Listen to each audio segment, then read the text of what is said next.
Hola, ¿qué tal chicos? Mi nombre es Rubio Cat. Hace mucho rato no nos hemos visto. El día de hoy voy a hablarles sobre una de las organizaciones más influyentes del universo de Fallout y que más importan. Les voy a hablar sobre el Enclave. El Enclave es una de las pocas organizaciones del viejo mundo que sobrevive a la Gran Guerra. El Enclave fue una vez el gobierno de la sombra de los Estados Unidos. A través de sus conspiraciones abrazaron la idea de una guerra nuclear y sabían que la gente corriente no podría sobrevivir. Creían que mientras la gente importante de los Estados Unidos sobreviviera, podrían reagruparse rápidamente y acabar con el comunismo de una vez por todas, aunque técnicamente no formaban parte del enclave.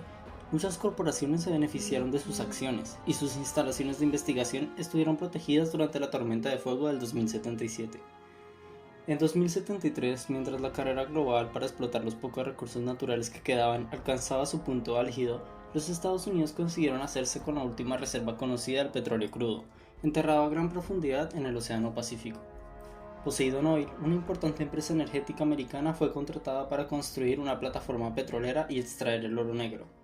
En poco tiempo, el petróleo se acabó y la plataforma fue abandonada por Poseidon.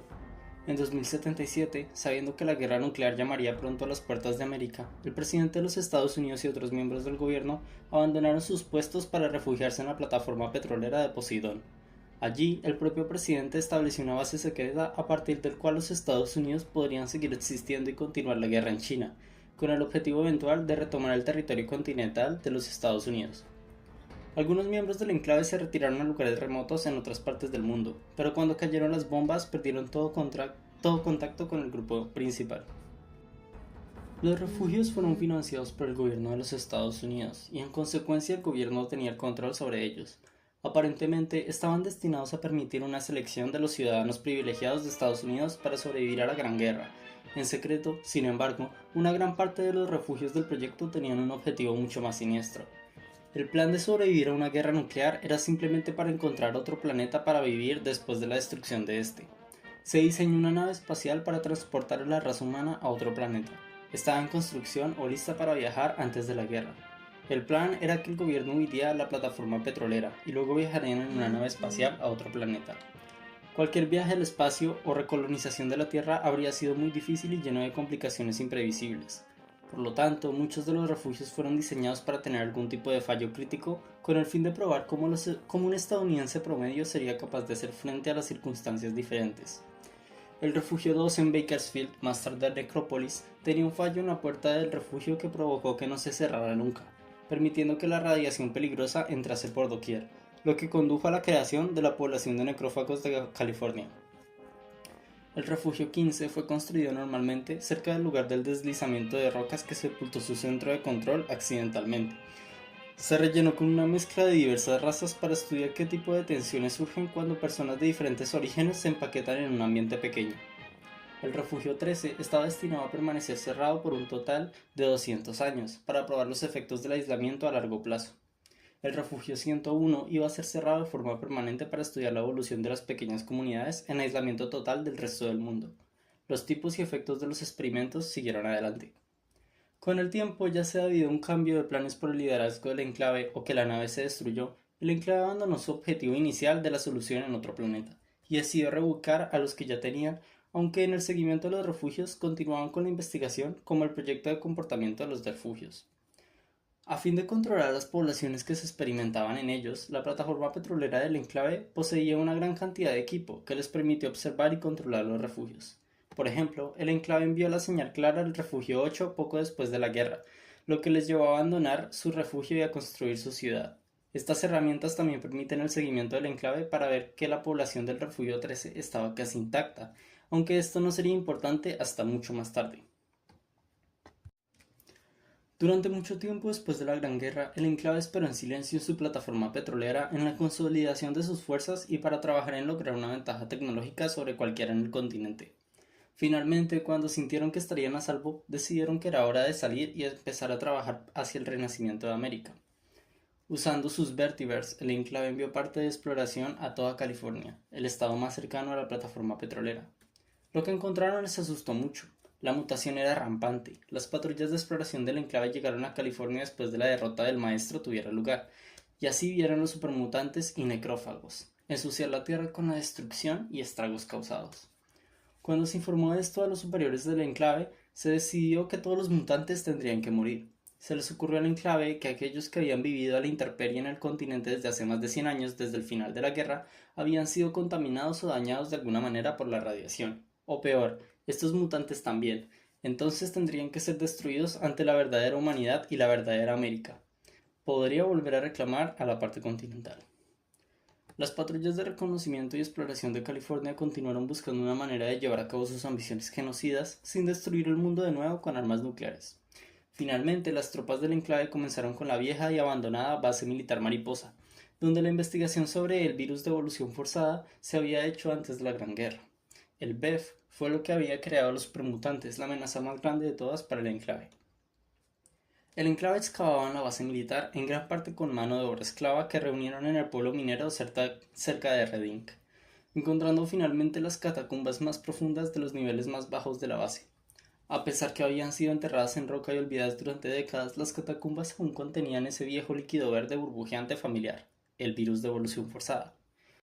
El enclave reunió muestras que se enviarían de nuevo a la plataforma petrolera para su posterior análisis. En poco tiempo, sin embargo, los mineros esclavos, algunos de ellos totalmente expuestos al BEF, otros que probablemente cayeron en las catacumbas de forma accidental, comenzaron a mutar en una segunda generación de supermutantes. Los esclavos mutantes derrocaron a sus guardias, aprovecharon sus armas y el equipo que dejó el primer ejército mutante. Los supermutantes irrumpieron en los niveles superiores y rápidamente invadieron la base y mataron a las tropas del enclave. Presa del pánico, se retiraron. Los soldados del enclave de los niveles superiores huyeron de la base y colocaron explosivos que serían utilizados para sellar la entrada, atrapando a los mutantes de segunda generación dentro de la base. A pesar de que las cosas iban mal en Mariposa, el enclave aún tenía las muestras del BEF que necesitaban. De vuelta en la plataforma petrolera, los cuerpos de químicos de Estados Unidos comenzaron a trabajar en el suelo de inmediato. Ellos descubrieron que sería posible hacer del BEF una potente y mortal toxina increíble que solo afectará a los mutantes. Pero con el fin de la investigación para el progreso, necesitarían los sujetos de prueba. Necesitaban dos grupos de ensayo, uno de hombres limpios y puros y otro compuesto por los mutantes que surgieron debido a la exposición durante décadas a la radiación continental del BEF que los hizo impuros. La muestra impura se realizó mediante el secuestro de toda la población de Arroyo. El grupo de limpios sería más difícil de obtener, sin embargo. El enclave no permitiría que el cuerpo de químicos utilizara a las personas que vivían en la plataforma petrolera, así que tuvieron que buscar en otra parte. Así viajaron con vigor al refugio 13 y enviaron un comando para activar los terminales de la puerta del refugio para abrirla. Después de sofocar alguna resistencia leve, después de disparar a 3 habitantes del refugio desarmados que vinieron a su encuentro, las tropas del enclave rodearon a los residentes del refugio 13 y los enviaron fuera, a la plataforma petrolera en Vertiverse para participar en el proyecto BEF del cuerpo de químicos. Al igual que el enclave estaba preparado para lanzar el veneno para matar a toda la población del continente, un tribal conocido como el Elegido llegó a la plataforma petrolera en el petrolero Poseidón que se había asentado en San Francisco desde hace años. El Elegido liberó a los supervivientes tanto del refugio 13 como la tribu de Arroyo, y comenzó una secuencia de autodestrucción en la plataforma petrolera que destruyó la totalidad de la sede del enclave, salvando al mundo de la muerte horrible a manos del BEF. Aunque el enclave sobrevivió a la destrucción de la plataforma petrolera, todo rastro del presidente Richardson fue borrado de la historia. Ahora el título de presidente se utilizaba solo como espantapájaros para asustar a los niños. Debilitado, finalmente, el enclave fue derrotado y destruido por la fuerza combinada de la Hermandad del Acero y la República de Nueva California, pero no antes que Autumn Senior llevara un contingente a las ruinas de Washington D.C. para restablecer el enclave como poder dominante en la antigua capital del país. Los que se quedaron fueron perseguidos por la Hermandad y la RNC. Algunos trataron de integrarse en la RNC y se reunieron con cierto éxito, aunque de vez en cuando se oyen historias de un anciano veterano del enclave que fue arrestado y encarcelado indefinidamente por crímenes de guerra. En el pasado reciente, el enclave fue evacuado de la plataforma petrolera frente a las costas de California. Poco se sabe acerca de lo sucedido a estas fuerzas, aunque el país tenía un nuevo comandante en jefe, el presidente John Henry Eden. Sin embargo, los últimos informes y las charlas con él habían señalado el resurgimiento del enclave, con su base central en una instalación subterránea segura conocida como Raven Rock. El contacto inicial se hizo hace 35 años. Durante este tiempo, el nuevo presidente Eden fue lento en la reconstrucción de sus recursos, en parte gracias a la tecnología ya disponible en la base militar de Raven Rock. Vertiverse armas y algunos de los robots eran fáciles de construir, pero los seguidores humanos eran más difíciles de encontrar. La respuesta fue depender del coronel Autumn, hijo de Autumn Senior, que controlaba las fuerzas de los soldados del enclave, así como la creación de una propaganda lanzando ojobots enviados a vagar por el yermo para difundir la esperanza. Eden tampoco podría sostener abiertamente su retórica pro-gobierno y la promesa de un retorno a la preguerra de Estados Unidos, una tierra de cercas blancas, el béisbol, la tarta de manzana y, bueno, la antigua supremacía global estadounidense. El secreto plan del presidente Eden todo este tiempo fue gobernar sobre un Estados Unidos puro, libre de cualquier mutación, descubriendo así un ambicioso experimento ridículamente conocido como Proyecto Pureza. Y sabía que el tiempo de descanso había llegado a su fin. Sus fuerzas del enclave serían enviadas para recuperar el monumento a Jefferson. Al controlar el agua purificada, Eden controlaría el yermo capital y el resto del país con el tiempo. Cuando en 2277 el proyecto Pureza se completó, el enclave actuó a la vez. Las tropas de Otto ocuparon el purificador y establecieron una presencia en el yermo, que fue enfrentado por el destacamento de la Hermandad del Acero del yermo capital. Después de recuperar un Gek del Refugio 87, Eden intentó contratar al Trotamundo Solitario para trabajar como agente doble, que participaba en el intento de recuperación de la Hermandad del Proyecto Pureza, pero infectaría el suministro de agua con el BEF modificado en el último momento. El viajero solitario tomó el BEF modificado y, explotando el hecho de que Eden era en realidad una supercomputadora ordenador SATS, convenció a Eden para cerrar e iniciar la secuencia de autodestrucción de Raven Rock. Eden se opone al coronel Autumn, que quería hacerle una oferta para dirigir a la población por completo y activar el purificador, proporcionando así al enclave una moneda de cambio fuerte en la unificación de los habitantes bajo su pabellón. Cuando la hermandad tomó el monumento a Jefferson, Autumn fue derrotado por el Trotamundos, pero no se sabe si sobrevivió. El viajero solitario estaba a punto de cometer finalmente el objetivo del enclave de purificar la tierra baldía, pero se desconoce el resultado. Después de la destrucción de Raven Rock, el enclave realizó una mezcla de retirada táctica y huida precipitada y su control en el yermo capital decayó severamente.